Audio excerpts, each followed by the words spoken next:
Saludos cordiales, quien les habla Joalis Ortiz, investigadora de la Academia de Ciencias Agrícolas de Venezuela. En esta oportunidad continuamos con el programa de formación en producción y manejo de sistemas sustentables en café. En esta oportunidad continuamos con el módulo 2 de este proceso formativo, el cual está titulado como producción de plantas en cafetos en vivero.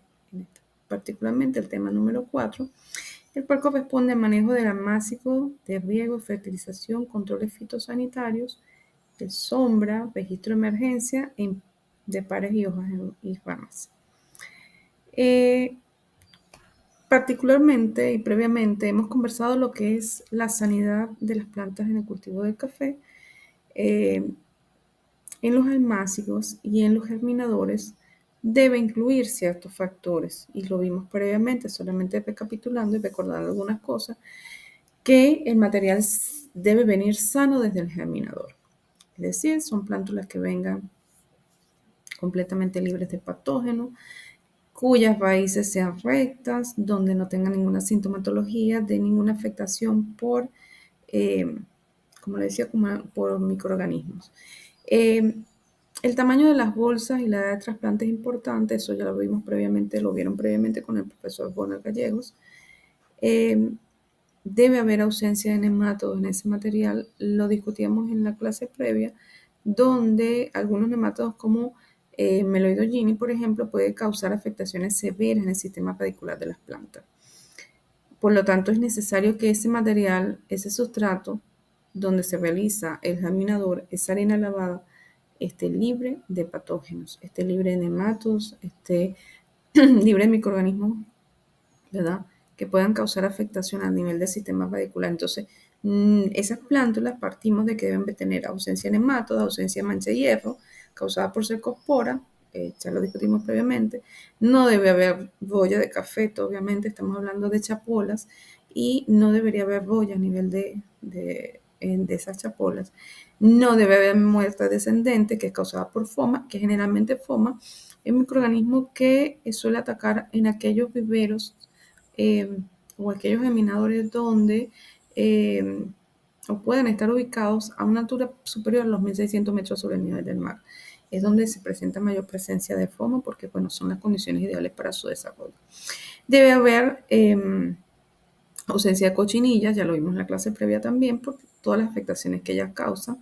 Y, por supuesto, debe haber un correcto y un eficiente control de las arbences. ¿Por qué? Porque las arbences van a competir por nutrientes, van a competir por espacio, van a competir por energía lumínica, y aparte de eso pasan a ser hospederos, como también vimos en la clase pasada, de algunos insectos que pueden causar daño en el cultivo. ¿Okay? Ahora, el proceso de preparación de los semilleros es un paso crucial en el cultivo del café, que exige la atención al detalle y el cumplimiento de las mejores prácticas. De esta forma es que los agricultores pueden mejorar significativamente la calidad y la viabilidad de sus plántulas. Entonces, vamos a hablar un poquito de lo que es el manejo de la fertilización a nivel del almácigo. Y esa fertilización en el almácigo partimos, aquí tienen dos ejemplos donde se les presenta una fertilización química y una fertilización biológica.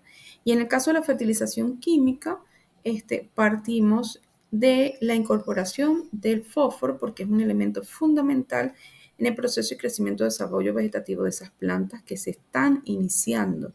Entonces, allí se les presenta dos alternativas, pero hago mucho más hincapié en esa fertilización biológica, como vamos a ver más adelante en la práctica, donde se hacen aplicaciones de algunos microorganismos fertilizantes, pero no solamente algunos microorganismos fertilizantes, sino que esa fertilización biológica puede venir por parte de la producción en los predios del productor, del compost, del humus, que puede ser perfectamente incorporado en ese proceso de fertilización y que ha dado muy buenos resultados en café. Adicionalmente, la aplicación de algunos bioles, ¿verdad? Por ejemplo, el biol de ortiga, cuando hubiese deficiencia de nitrógeno, un biol, por ejemplo, de paquis de plátano, que perfectamente ustedes pueden elaborar, que es enriquecido en potasio. Más adelante en la práctica vamos a ver cómo se elaboran. Y, por ejemplo, todos estos bioles, la dosificación debe ser un poco rigurosa en los momentos de aplicación también. Entonces, existen alternativas proceso de fertilización de nuestros almácigos. Y si nosotros podemos fertilizar de manera foliar esas plantulitas que están iniciándose, que ya tienen sus primeras hojas, sus hojas verdaderas, pueden absorber mucho más rápidamente esos nutrientes también y ellas responden eficientemente. Entonces, hay muchas alternativas de fertilización biológica.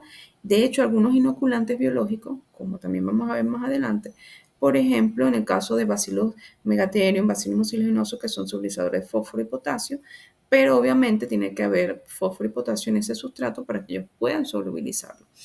En el caso, por ejemplo, de la aplicación de azotobacter de suspirilos, que son bacterias fijadoras de nitrógeno, pero de vida libre, también son una alternativa en el proceso de fertilización.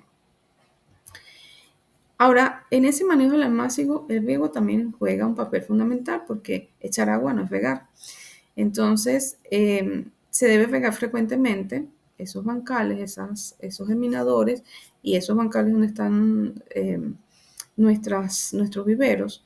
Y no debemos regar en exceso. Tenemos que tener mucho cuidado con ese tema del riego. Lo vimos también en la clase pasada, donde les decía que el exceso de humedad es un factor determinante en la proliferación de hongos que son fitopatógenos. Entonces, allí tienen en la experiencia en la lámina, se les está mostrando dos sistemas de riego, uno por microaspersión y uno por regadera, pero hay que tener mucho cuidado de que se humedezca suficientemente el sustrato, pero que no genere un encharcamiento.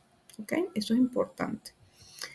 Con respecto al control fitosanitario, esto lo vamos a profundizar en la práctica, pero simplemente decirle que se deben tomar todas las medidas preventivas y correctivas. ¿Para qué? Para la presencia de esos microorganismos que son fitopatógenos y para la presencia de insectos plagas. Y esas medidas incluyen las buenas prácticas agrícolas y la aplicación de algunos bioinsumos, por supuesto, que nos permitan controlar de manera natural, efectiva y eficiente sin generar contaminación en el medio ambiente, que es lo que queremos y lo que buscamos en beneficio de la salud de nuestros productores, del consumidor final y por supuesto del ambiente donde se establecen esas plantaciones, esos cultivos. Con respecto al control de las malezas, les he insistido mucho que el control debe realizarse de manera manual. Sin embargo, cuando estamos hablando de grandes volúmenes de plantas, no es lo mismo sembrar de repente 3.000, 4.500 plantas que sembrar, por ejemplo, 45.000 o 100.000 plantas. Entonces, cuando estamos en presencia de viveros ya un poco más grandes, entonces el control de maleza se hace un poco más complicado de desarrollar en términos manuales. Entonces, hay algunos productos químicos que permiten, digamos, yo diría como última alternativa y en esos casos, que permiten ser aplicados de manera preemergente y bueno, sencillamente podemos utilizarlos como una alternativa. Sin embargo, también podemos trabajar con coberturas verdes y perfectamente podemos controlar malezas con eso. Entonces, la aplicación de los inoculantes biológicos es un tema fundamental de esta clase porque vamos a ver en la práctica, pero actualmente existen están disponibles diversas presentaciones a nivel nacional. Venezuela cuenta con más de 68 empresas productoras de bioinsumos y gran parte de esos bioinsumos son perfectamente utilizables en la producción del cultivo de café. Y a nivel de germinadores, nosotros podemos usar en esas plantaciones, incorporar algunos microorganismos benéficos, como por ejemplo las micorrizas, por ejemplo los tricodermas. Existen diversas especies de tricodermas y diversas especies de micorrizas arbusculares.